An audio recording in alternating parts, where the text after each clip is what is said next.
Muy buenas noches, muy buenos días, muy buenas tardes. Bienvenidos todos a esta nueva edición de Perro Negro en estas épocas de bloqueos, de conflictos aquí en La Paz. Empezamos una serie de entrevistas sobre lo que está ocurriendo con los bloqueos y sobre todo en este caso con los aspectos que tienen que ver con los aspectos jurídicos de los que tiene el gobierno para poder implementar medidas que contrarresten los bloqueos y de la legitimidad de los mismos. Para eso nos encontramos hoy con un abogado de creciente renombre en nuestro medio, como es el doctor Ramiro Vega Velasco. Él ha estudiado en la Universidad Católica y tiene una maestría en Derecho Penal Económico. Ramiro, bienvenido a Perro Negro, es un gusto tenerte. Muchas gracias por la invitación, querido Chichi. Muchas gracias. Bueno, primero que quisiera yo preguntarte es obviamente lo que está relacionado con esta situación que estamos viviendo. Aquí hay el alegato de que esto es el derecho a la protesta, que la gente tiene derecho a protestar, a estar en desacuerdo. Y los otros dicen se está violando el derecho del resto de los ciudadanos, que son la inmensa mayoría. ¿Cuál es tu lectura jurídica de esta situación? Hay una narrativa política que se arrastra muchos años, ¿no? Y es que hay una relación entre lo que es el bloqueo y el derecho a la protesta. Hay mucha conducta en Bolivia, en todos los lados ideológicos, que decide de alguna forma renunciar o hacer caso omiso a lo que establecen las normas, ¿no? Bloquear es un delito. Lo es desde el Código Penal del 94. Es un delito. Está establecido así. Está establecido el 214 del Código Penal. Es un delito con una pena de 2 a 6 años. ¿Qué es lo que pasa? Hay delitos que el Estado decide no ejecutar. Porque uno puede decir ahora, en este momento, están rompiendo, está violando mis derechos a la locomoción. Sí, también se violaron los derechos a la locomoción cuando la ciudadanía se movilizó para evitar un fraude electoral, ¿no? Para establecer que no era un derecho permanente o un derecho humano el ser elegido, qué sé yo. El boliviano siempre ha utilizado el bloqueo como una forma de derecho a protesta, aunque la ley lo ha establecido ya hace más de 30 años que es un delito. Entonces, cuando un político agarra y dice queremos legislar una ley antibloqueos, está haciendo demagogia porque ya está legislado hace tiempo, pero el Estado ha decidido no aplicar esta ley. Ha renunciado a su potestad de aplicar y de perseguir a los que cometen la violación de este artículo del Código Penal. Así es, pero está regulado de 2 a 6 años. Yo algunas veces en las redes sociales veo comentarios, necesitamos una ley que prohíba los bloqueos, pero ya hay una ley, ¿no? Entonces, y algún abogado responde, sí, pero hay que incrementar la pena, no tiene sentido. No puedes aplicar una ley que ya existe de 2 a 6 años que te hace pensar que la vas a aplicar si le incrementas la pena, ¿no? Generalmente, si eres condenado a 3 años o menos, no vas a la cárcel, ¿cierto? Sí. Pero en ese caso sí irías, porque es de 2 a 6 años. Sí, por supuesto. El tema es ejecutar la ley, ¿no? Ejecutar que va desde el Ministerio Público, que comienza con el Ministerio Público. Empezamos dando la responsabilidad a un Estado y lo entendemos al Estado como al presidente y sus ministros. La primera responsabilidad es del Ministerio Público, ¿no? Si ahorita todos los que estamos en este edificio decimos vamos a, obviamente en otras circunstancias, no en estos bloqueos, vamos a bloquear la avenida 6 de agosto o vamos a hacer una fiesta en la avenida 6 de agosto y la vamos a bloquear, ¿qué va a pasar? Va a venir la policía y te va a arrestar. Pero cuando el contexto es político, decidimos permitirlo, ¿no? Y ese es el problema. El Ministerio Público debería empezar a actuar, pues son delitos de flagrancia. Que ahorita vas bloquear una vía que evita que entre, qué sé yo, combustible, alimentos, vas con la policía, no necesitas del presidente, el Ministerio Público tiene que ordenar y decir, bueno, vayan a la policía a arrestar a todas las personas que están bloqueando. O sea, empieza por eso, entonces no hemos empezado por eso. Y ahora resulta que queremos solucionar los problemas sociales que tiene el país mediante iniciativas legislativas que no son necesarias. El problema en este momento y hace muchos años de Bolivia es que no ejecuta las leyes que existen. ¿Y qué se puede hacer para revertir una situación de tanta impotencia, ¿no? Que haya leyes que sean tan pertinentes para la situación actual y sencillamente no se cumplen? Actualmente el problema ya ha pasado, o sea, lo ideal es que se tomen decisiones o acciones antes que el problema pase a gran escala, ¿no? Ya hemos pasado un problema a escala y ya estamos casi en una crisis humanitaria en La Paz. No hay leche, no hay combustible, no hay alimentos, es una crisis humanitaria, ¿no? O sea, ya está inclusive llegándose a la línea de lo que es crímenes de lesa humanidad, porque aquí hay temas ideológicos y se está dañando a una sociedad por temas ideológicos, y eso para mí ya está incurriendo en crímenes de lesa humanidad. Entonces ahí necesitas la fuerza pública del Estado, ¿no? El Estado no ha actuado oportunamente, ¿no? A mí me causa gracias. Ahora voy a hablar voy a hablar de memoria en realidad, porque lo que me acuerdo que he vivido. Antes del 2000, tú lo debes saber bien, cuando se editaban estados de excepción, se lo hacía en forma preventiva. Es decir, antes de que comience a gran escala. O sea, yo no creo que haya sido posible llevar a cabo, no sé, la descentralización administrativa, la capitalización, sin medidas preventivas que ocasionan un caos social. Y se dictaban estados de sitio que, si bien se los hacía cuando iniciaban bloqueos, no se permitía que se expandan. Y esa es la idea de un estado de sitio. No es intervenir con el ejército. La gente piensa, si no hay estado de sitio, no hay ejército, no hay fuerza pública. No, la fuerza pública no depende del estado de excepción. La fuerza pública tiene que actuar en su debido momento, en forma oportuna, para evitar llegar a una crisis como la que estamos. Entonces, yo me acuerdo cuando empezó un tema que pasa a gran escala. Si no me equivoco, fue en el gobierno de Banzer, 2000-2001, que fue la primera vez en la vida que yo vi, y yo tenía un hijo, qué sé yo, y que no podía circular por el país, en definitiva, ¿no? Y yo me acuerdo, la gente esperaba, han votado por el general para que sea duro, y más bien él permitió que se bloquee tu país. No me acuerdo cuánto tiempo, nunca se ha bloqueado tanto tiempo como ahora, ¿no? Y ahí me di cuenta que se emitió, si no me equivoco, un estado de excepción o la participación de las Fuerzas Armadas ya cuando todo el país está bloqueado. Y ahí es inevitable que haya bajas, ¿no? Me acuerdo inclusive que un militar por la zona del lago lo masacraron. Ah, sí, en el cuartel de Achacachi, ¿cómo no? Sí, terrible. Sí, lo digo de forma irónica porque a veces veo publicaciones, no sé, de gente que tiene más de 30, o sea, menos de 30 o 35 años, que dicen y sacan la foto del general, ¿no? El general, y sacan un video del general con una banderita blanca, no, diciendo con banderitas blancas no vamos a contestar, y no sabe que más bien ha sido la gestión del general la que ha comenzado o le ha hecho saber a la población boliviana, a las bases sociales, que podía bloquear un país. Antes no me acuerdo que se lo permitía. Hay el famoso bloqueo del año 79, cuando había que lograr que se lleven a cabo las elecciones. El movimiento social de Domitila Chungar, en fin, fue seguido de un bloqueo nacional de caminos a nivel del área rural, si no me equivoco, si mi memoria no me falla. Pero era algo muy episódico, ¿no es cierto? O sea, una vez cada 10 años era algo que muy excepcionalmente se llegaba a eso. Exacto, por lo menos en la era democrática, no me acuerdo que se haya podido bloquear un país de la forma como ha comenzado el 2000-2001. Entonces, esa permisividad ha generado que se acostumbre a lograr metas sociales a partir del bloqueo, ¿no? El Código Penal está ahí. El Ministerio Público, parecido a lo que pasa con el caso de Evo Morales, ¿no?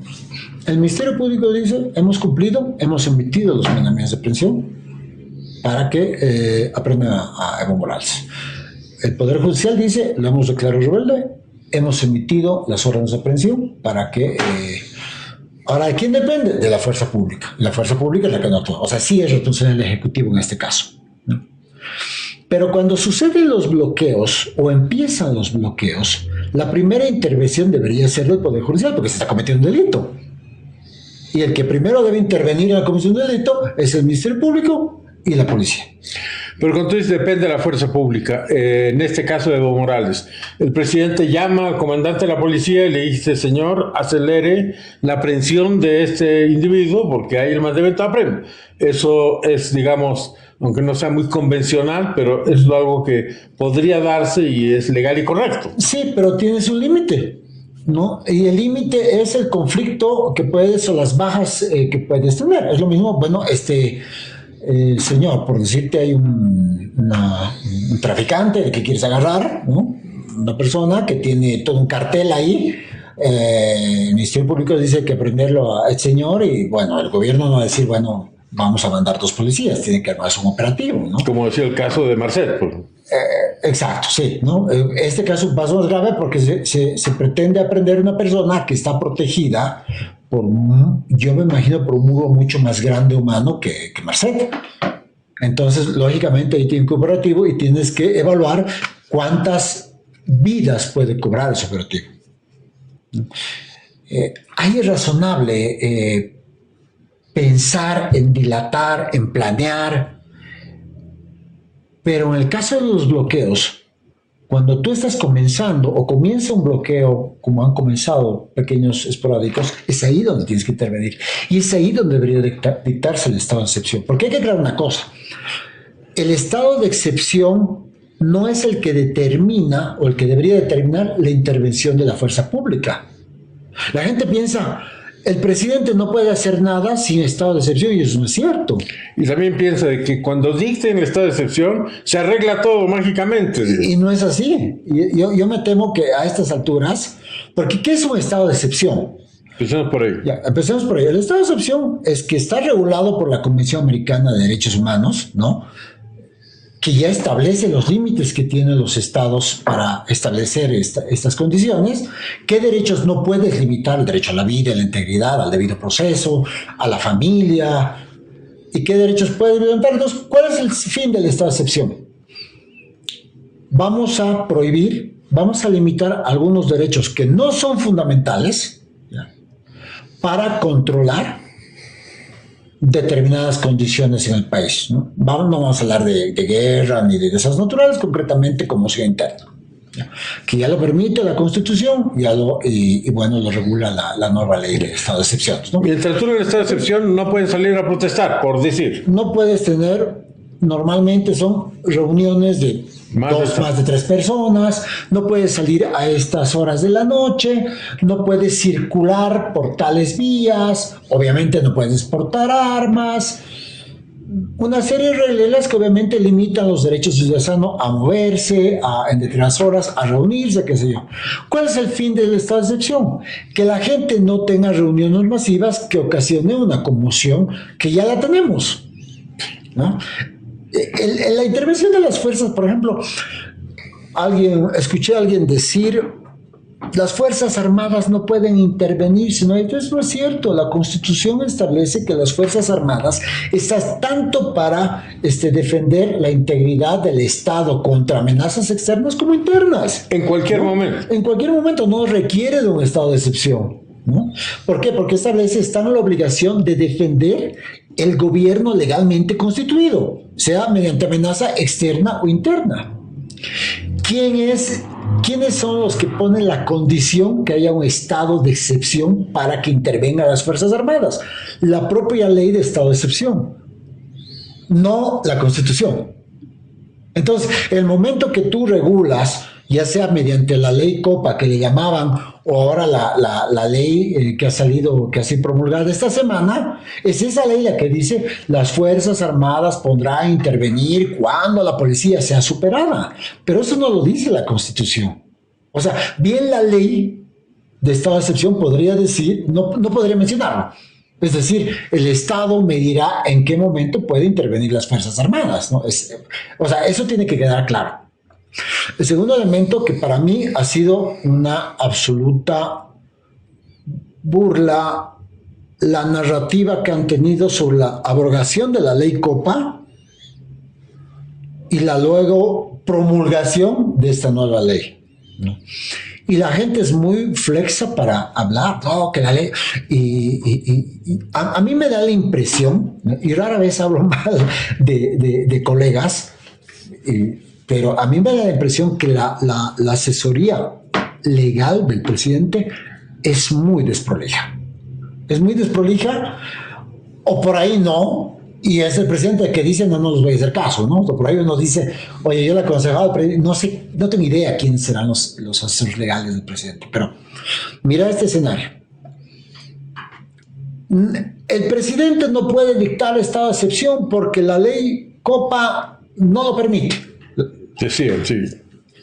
Yo analizo, pero ¿cuál es la parte de la ley Copa que no permite que le he revisado, pero aquí no dice nada de eso, ¿no? Y agarran y abrogan la ley Copa.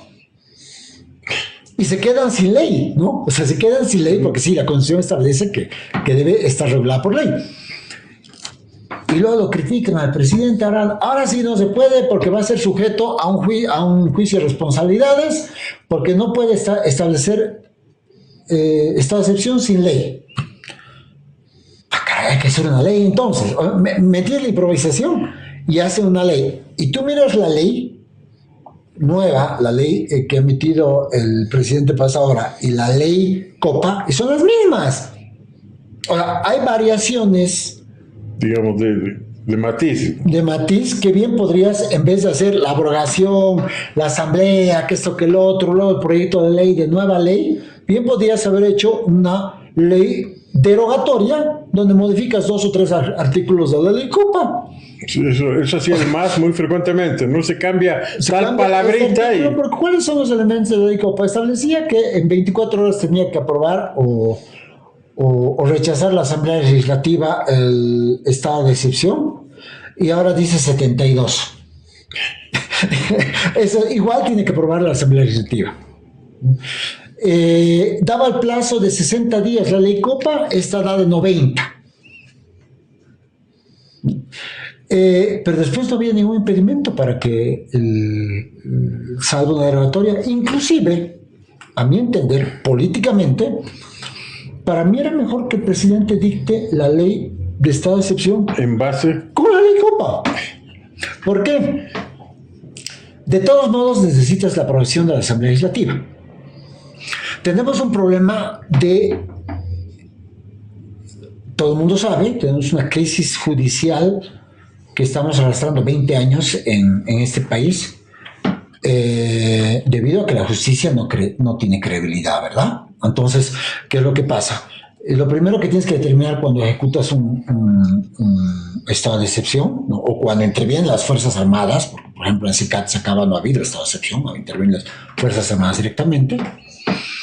Lo primero que tienes que estar si ha habido proporcionalidad, cuando hay bajas, qué sé yo, cuando las fuerzas policiales o armadas usan armas letales, o el mismo grupo que estás desarmando usa armas letales y se disparan entre ellos.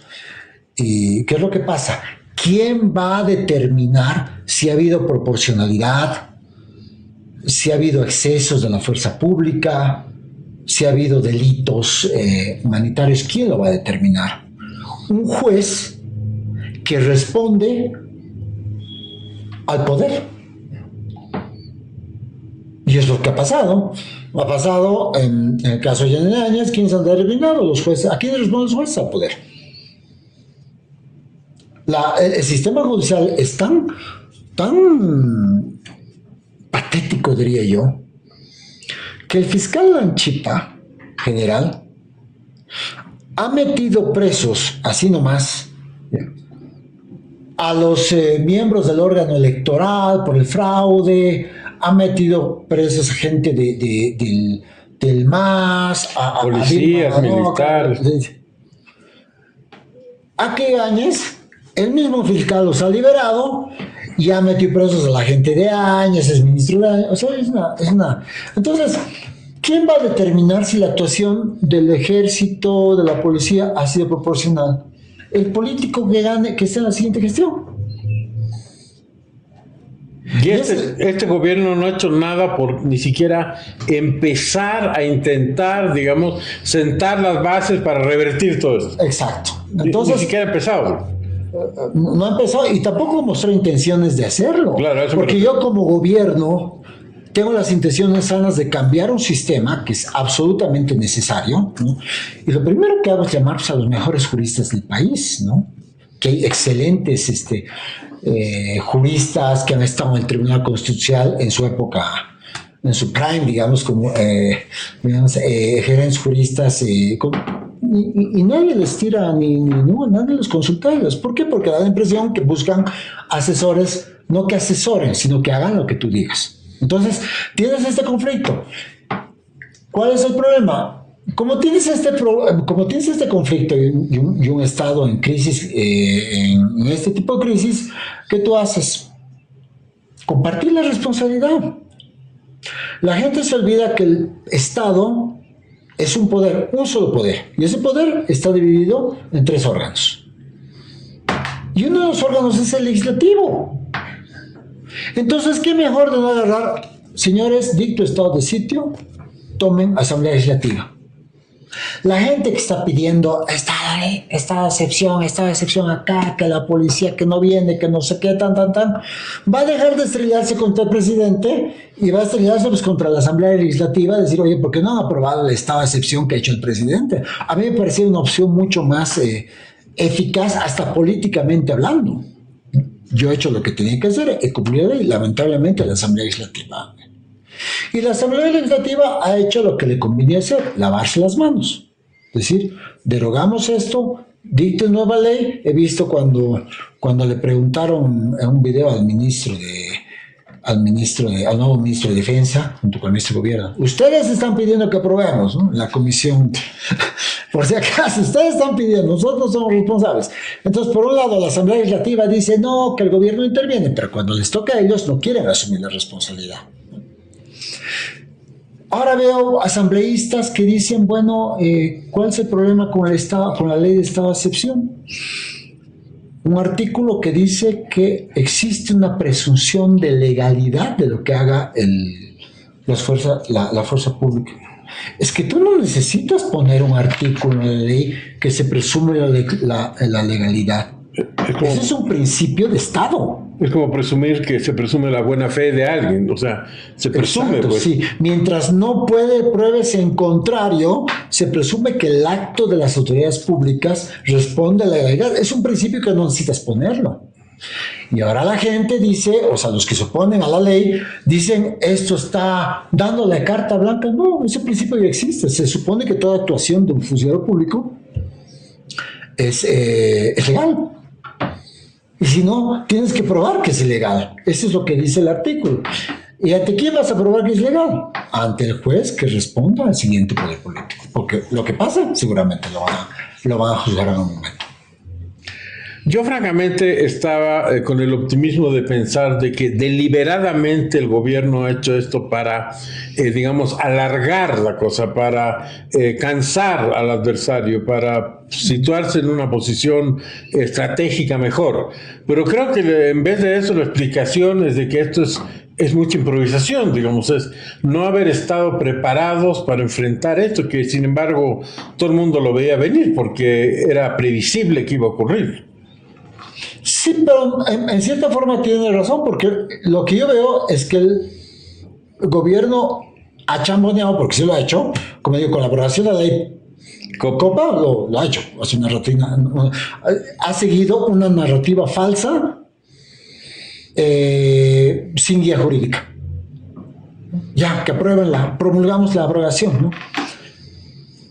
Aparece en las redes sociales. No puede, ahora sí no puede dictar estado de sitio porque ya no hay ley. Ah, caray, aprueben otra ley. Entonces, ahí se nota la improvisación, porque lo lógico era derogar algunos artículos y punto, ¿no? Pero también se nota el ánimo de dilatar lo más posible el emitir un estado de excepción, con la esperanza de llegar a acuerdos, con la esperanza de no tomar la decisión y la responsabilidad de lo que es que intervengan las Fuerzas Armadas o la fuerza pública a desarticular los bloqueos, ¿no? O sea, yo creo que existe un temor real de decir, el momento que haga esto, ¿qué es lo siguiente que voy a hacer? ¿No? Para mí hubiera sido mucho más interesante que una ley, en esta misma ley podía ser de estado de excepción, se establezca que tanto los servidores públicos, bajo la experiencia de lo que le ha pasado al gabinete de Áñez con Sencata, Sacaba, qué sé yo, y otras experiencias, que tanto los servidores públicos como los agentes de la fuerza pública, ya sean de las Fuerzas Armadas o de la policía, en caso de ser juzgados por la intervención que realizan, sea con la ley 044 de juicio de responsabilidades. Es decir, que sea un pueblo representado en la Asamblea Legislativa la que decida ese enjuiciamiento y no un juez que responde a la autoridad de turno. Entonces, de ahí, de cierta manera, ya le da seguridad a los militares, a los policías, a los propios ministros, es decir, en caso de que haya irregularidades, a mí no me va a juzgar un juez corrupto, sino me va a juzgar o va a decidir juzgarme una asamblea legislativa, ¿no? Entonces, a mí me parecía una mejor opción porque me da la impresión que el temor de este gabinete es decir, bueno, mandamos a la fuerza pública, inclusive parte de los movimientos se dañan entre ellos, y vamos a terminar o exiliados o presos. Entonces, condicionar a que toda esta actuación sea sujeta a un juicio del pueblo mediante la Asamblea Legislativa y no mediante un juez de turno. Me parece que hubiera sido un mejor mecanismo para llevar adelante algo que ya hay una responsabilidad penal, Chiche. En este momento ya hay, por omisión o por acción. Porque la crisis que está sufriendo en particular la ciudad de La Paz es una cosa que por lo menos no recuerdo que se haya visto en la historia democrática de Bolivia desde el retorno de la democracia en Bolivia. Ahora, surgen dos temas que yo quisiera que nos expliques, Ramiro. En primer lugar, el tema de las redes sociales. En nuestro país no tenemos aún una ley, digamos, que sancione delitos de injuria, de difamación, que sean mediante las redes sociales o otro tipo de delitos. Creo que ha habido el caso de esta chica que la filmaron en una situación personal, en fin, después de 10 años ha obtenido justicia, pero no sé si existe una ley marco, digamos, sobre este tema. Y lo segundo es una idea que ha surgido, que a mí me parece lo más lógico, es que los que están protagonizando esta violación de los derechos del resto de los bolivianos, o sea, los bloqueadores, sean pues enjuiciados y tengan que pagar el daño que están haciendo, ¿no es cierto? Que se calcula en cientos de millones de dólares, ¿no es cierto? Están destruyendo la economía de La Paz, del turismo, en fin, de muchísimas cosas y la calidad de vida de la gente y los derechos de la gente. Se podría implementar un marco jurídico para que esta gente pues pague por ello, ¿no es cierto? Tiene que pagar económicamente y también penalmente. Entonces, esos dos temas, las redes sociales y este tema. Bueno, el tema de las redes sociales, vuelvo a la crisis de los servidores públicos que tenemos en Bolivia, ¿no? El servidor público, y no diría boliviano, diría inclusive latinoamericano, tiende a decidir y tomar decisiones según la ola de opinión social. Lo hacen los jueces, lo hacen los fiscales, lo hacen los presidentes, los ministros, lo hacen todos. O sea, si ella fuera una turba gritando que fulano es culpable, sí, tienden a decir que es culpable en base a eso. No olvides, si siempre reclamo el tema del caso, ¿no te acuerdas de Bebé Alexander? Ajá. El caso de Bebé Alexander, la población quería un culpable de la muerte de ese bebé, que resulta que no había sido dejado el bebé, y el fiscal ordenó que se lo enjuicie sabiendo que era inocente. Una persona sabiendo que era inocente, 30 años. Y los jueces lo condenaron sabiendo que era inocente. Por la presión social. ¿Ya? Y si no era porque se graba una jueza en una borrachera de que confesaban que era inocente, pero los han presionado, ese médico estaría pues ahorita en la cárcel. ¿Y sabes qué está haciendo ese fiscal que ordenó eso? ahorita es juez. Entonces esa es la relación que tú tienes. ¿Por qué menciono esto? Porque cuando uno hace un proyecto, por ejemplo, recién se mencionó una ley de control de las redes sociales. Y todo el mundo, no, la libertad. La libertad, no. O sea, hay gente, yo veo en las redes sociales tanta cantidad de difamación que la gente vive extorsionada. O sea, la gente está publicando hasta quién le debe plata en vez de acudir a la vía civil. El fulano de tal, una difamación. En realidad, el derecho al honor, que es el bien que se protege con el tema de publicaciones, y prácticamente no es respetado por el tema de redes sociales, y el gobierno no se anima a decir, oye, esto no es un tema de libertad de expresión, es un tema de respeto a un derecho que tienen los ciudadanos a la privacidad. En países más grandes, en Europa, en Estados Unidos, o qué sé yo, en Brasil, en Chile, ya está normado esto, o sea, se incluye a las redes sociales en el diagnóstico, digamos, jurídico. La verdad no estoy seguro. No estoy seguro en cuántos países está normado, ¿no? Sé que en Estados Unidos sí, en varios estados de Estados Unidos, ¿no? Pero no, la verdad no conozco muy bien la legislación comparada en este aspecto, ¿no? Pero lógicamente, si yo me siento difamado, voy y acudo a las autoridades, a una acción de privacidad. Las autoridades, la sala constitucional me dice procedente, pero ¿cómo hacemos para bloquear esto? Entonces vas a una acción penal, ¿no? Y los jueces no son lo suficientemente duros con este tema, ¿no? O sea, sí sería bueno mejorar la legislación, pero con la que ya se tiene, ya se podría actuar. Pero sí es el propio gobierno y las propias autoridades que violan los derechos de las personas. Te voy a dar un ejemplo. El caso de las 32, 34 maletas. Abren el caso y los videos de las maletas de seguridad del aeropuerto y de aduana ya estaban en las redes sociales antes que siquiera llegue al Ministerio Público. En un Estado de Derecho, ese video es nulo. No puede tener un valor legal. Y los que han cometido el delito son los funcionarios públicos que han filtrado ese video. Ya, pero al mismo tiempo esto es una evidencia visible, tangible, es casi como pillar infraganti, digamos, a alguien. Pero lo que pasa es que si uno no se rige, y es un grave problema que tenemos con la crisis judicial. Mira, los bolivianos, me incluyo, ¿ya? Estamos acostumbrados a esquivar la ley. De cierta forma, yo me incluyo, o sea, si ves un semáforo en rojo y no hay nadie, como que la mayoría de la gente lo pasa, ¿ya? Y es un tema que está en mi libro que te comentaba, que se llama el tema de vigencia de la norma, ¿no? Yo, boliviano, acá, estoy en Bolivia, veo un semáforo rojo, no hay nadie, es la 1 de la mañana, me paso el rojo y no pasa nada. Yo, la próxima semana estoy en Estados Unidos, no hago eso ni muerto. No tiene nada que ver con la educación que tuve, yo me comporto según la sociedad me manda, y esta sociedad te permite todo. Y son esas las críticas que uno tiene. Por decirte, nuestra constitución boliviana es ilegal. Porque fue aprobada. Porque la Constitución del 94 establecía que el texto íntegro de la Constitución tenía que ser aprobada por una asamblea constituyente. Y no ha sido aprobada por una asamblea constituyente.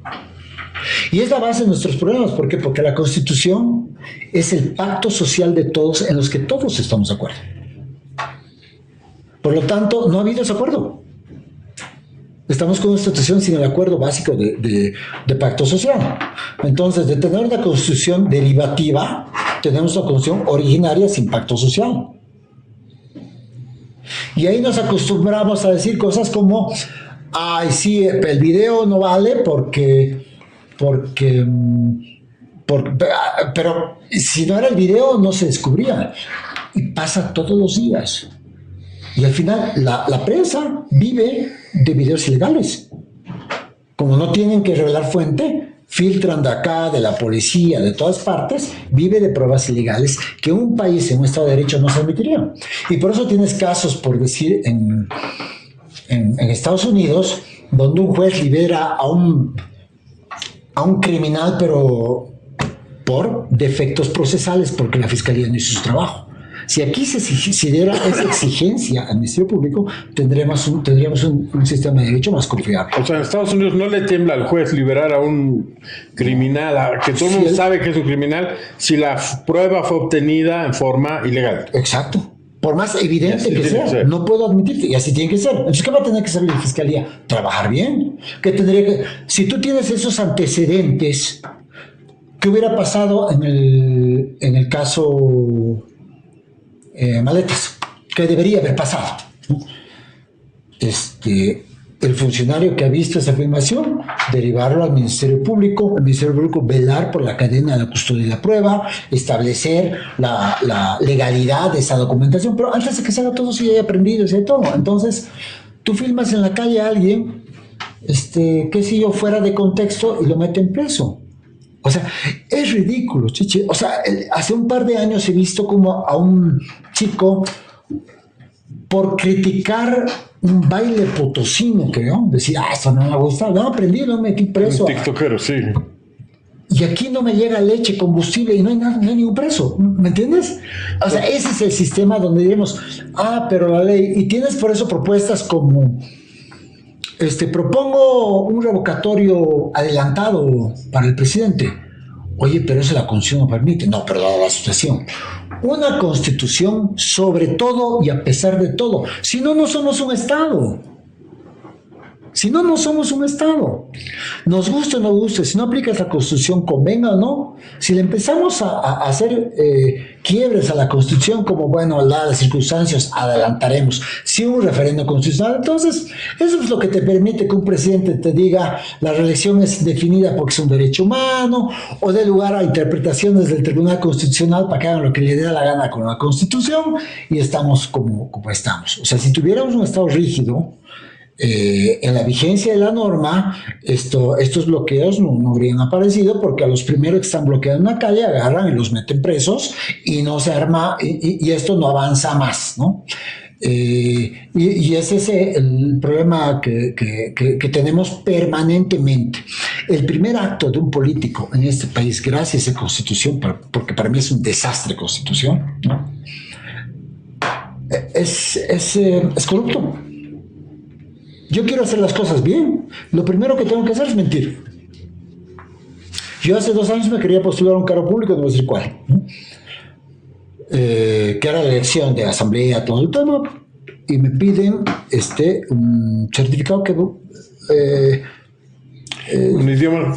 No, pues eso es un idioma válido para todos los que han sido elegidos, algo, empezando por el presidente. Exacto. No habla ningún idioma nativo, ni ninguno de los parlamentarios, ni senadores, ni diputados, ni nada. Entonces, y sin embargo, te lo piden. Te cuesta $1,000 sacarlo para poder adjuntarlo a tus papeles. Entonces, el primer acto que me exige mi Constitución para cambiar las cosas es mentir.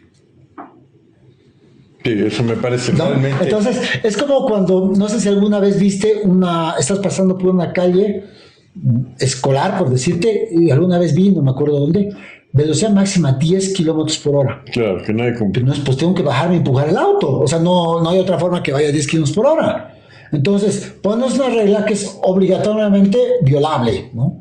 Y como es obligatoriamente violable, estamos acostumbrados a que la ley a que la ley es optativa. Y eso es lo que tenemos que cambiar, ¿no? Tenemos que cambiar y tenemos que tener la voluntad como ciudadanía y como políticos de cambiar. Bueno, para ir acabando, querido Ramiro, esta interesante charla, el tema de que si se puede enjuiciar a los bloqueadores por el daño que han hecho. Una vez que todo esto pase y teniendo una lectura optimista, digamos, del desenlace, esta gente es demasiado el daño que hacen y alguien tiene que asumir la responsabilidad del costo económico, moral e institucional de ello. ¿Tú crees que eso se podrá lograr, por lo menos en algunos casos, para sentar un precedente? Legalmente, sí.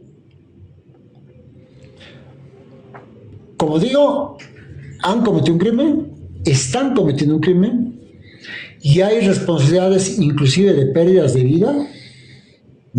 Y realmente estas personas tienen que ir a la cárcel. Ahora, la responsabilidad civil, si la tiene, la factibilidad, no sé. O sea, la verdad, si a mí alguien me demanda por $2 millones, voy a ganar la demanda, pero no los voy a pagar, no los tengo, ¿no?